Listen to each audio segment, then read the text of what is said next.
In a quiet village forge, one guy's bad attitude is about to be hammered into something a lot more useful.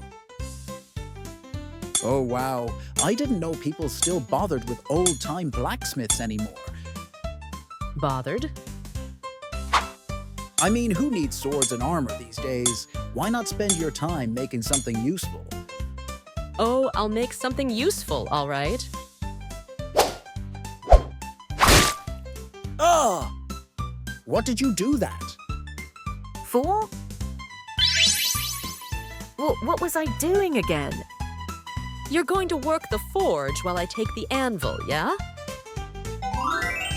Welcome to the crew.